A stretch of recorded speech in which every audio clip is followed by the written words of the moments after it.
રાજકોટમાં ચૂંટણીને લઈને સ્થાનિક તંત્ર દ્વારા ચાલી રહેલી કેટલીક પક્ષપાતી પ્રવૃત્તિઓને લઈને સર્કિટ હાઉસ ખાતે રાજપૂત સંકલન સમિતિ રાજકોટ દ્વારા ઇલેક્શન ઓબ્ઝર્વેશનની રજૂઆત કરાઈ। રિપોર્ટર રોનક Charandas, cameraman Jay Andani, AMP news India. Devendrasinh Jadeja. Devendrasinh, ખાસ કરીને આજે એક રજૂઆત કરવા માટે આવ્યા શું? આજે અમે જનરલ ઓબ્ઝર્વર અને પોલીસ ઓબ્ઝર્વરને એક અખબારી યાદીમાં અમને જાણવા મળેલ કે 210 બૂથ સેન્સિટિવ જાહેર કરવામાં, જે રાજકોટના રંગીલા રાજકોટ છે એની અંદર 210 બૂથ જેવા સેન્સિટિવ જાહેર કર્યા એ અમારા માટે પણ એક વિચારવાનો વિષય બની ગયો છે। આદર્શ આચાર સંહિતા લાગી ગયા પછી આ બૂથ જાહેર થઈ શકે નહીં। આ શું રાતે કોઈ પણ અધિકારીઓને સપનું આવ્યું હશે કે રાજકોટની અંદર 210 બૂથ સેન્સિટિવ છે?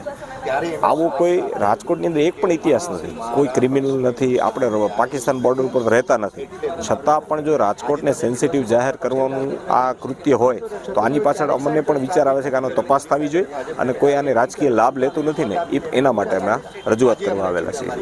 કાલે પરસોત્તમ રૂપાલા દ્વારા પણ એક માફી પરિવાર ક્ષત્રિય સમાજની માંગવામાં શું એ પણ એક બહુ સારો આપનો પ્રશ્ન છે।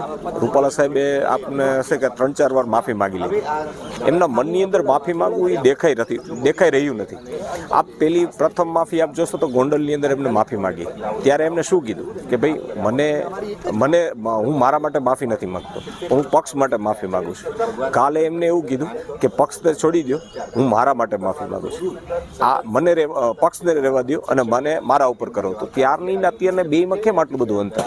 ત્યારે એ શું પક્ષને વચ્ચે લેવા માંગતા હતા? આજે જ્યારે પક્ષ આખો એમાં ફસાઈ ચૂક્યો છે ત્યારે એ પક્ષને હવે છોડાવવા આવ્યા? પહેલાં એમને જ કીધેલું કે ભાઈ હું મારી પાર્ટી માટે આવ્યો છું અને આજે એમ કહે છે કે હું પાર્ટીને છોડાવવા આવ્યો છું। આ કઈ દોહરી નીતિ છે? આપ જોઈ શકો છો, એના ને એના બે વિધાન આપ નજીક કરીને જોજો એટલે આપને ખ્યાલ આવી જશે કે એ કઈ રીતના કરવા માગે છે।